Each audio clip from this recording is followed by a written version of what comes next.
World war के खतरे के बीच दुनिया की महाशक्तियां अब स्पेस में भी टकराने वाली हैं। इसके लिए अमेरिका ने ऑपरेशन ब्लैक गजेट शुरू किया है, जिसके जरिए अमेरिका पावर के खेल में सबसे आगे रहना चाहता है। आसमान से समंदर और समंदर से अंतरिक्ष तक सैन्य चक्रव्यूह। ताकत के इस नुमाइश में कोई किसी से पीछे हटने को तैयार नहीं। अंतरिक्ष में चीन और रूस की बढ़ती दखल अंदाजी से सुपर पावर अमेरिका टेंशन में है। लिहाजा अब उसने अपने स्पेस कमांड को मजबूत करने का काम तेज कर दिया है। रूस और चीन jammer, ground based laser, ground और स्पेस बेस्ट टाइटैनिक हथियारों का इस्तेमाल करने की क्षमता रखते हैं। रूस और चीन जमीन पर स्थित उन ठिकानों को भी निशाना बना सकते हैं जहां से अंतरिक्ष में खुफिया सैटेलाइट को कंट्रोल किया जाता है।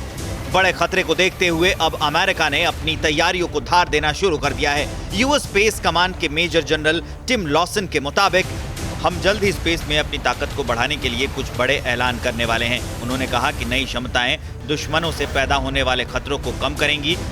अमेरिका ने इसके लिए ब्लैक गजेट प्रोजेक्ट शुरू किया है, जिसमें स्पेस कमांड को मजबूती देने के लिए कई नए हथियारों को विकसित करने के अलावा तेजी से अपनी रक्षा क्षमताओं को बढ़ाना भी शामिल है।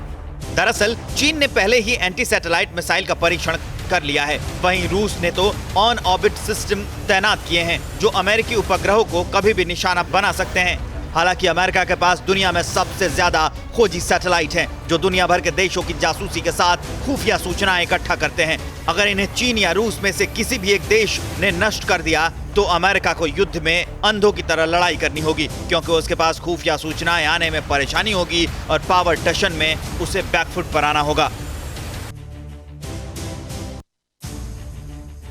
इजराइल और गाजा में टकराव जारी है। गाजा की ओर से इजराइल पर विस्फोटक भरे गुब्बारे छोड़े गए, तो जवाब में इजराइल ने टैंक से हमास के आतंकी अड्डे उड़ा डाले। गाजा की ओर से इजराइल पर विस्फोटक भरे गुब्बारे छोड़े गए। ये गुब्बारे छोड़ने का सिलसिला पूरे दिन जारी रहा। दक्षिणी इजराइल के हिस्से में गाजा से छोड़े गए गुब्बारों ने भारी तबाही मचाई। फिर इजराइल ने इन गुब्बारों से हुई तबाही का जवाब दिया और टैंक से हमास आतंकियों के ठिकाने पर हमला कर दिया। इसकी जानकारी इजराइल डिफेंस फोर्सेज ने अपने ट्विटर हैंडल से दी। गाजा इजराइल का ये तनाव चरम पर है। पिछले दिनों गाजा ने इजराइल पर अपने विस्फोटक भरे गुब्बारे छोड़े थे, तो इजराइल ने गाजा पर एयर स्ट्राइक कर दी थी, जिसमें 4 सैनिक मारे गए थे।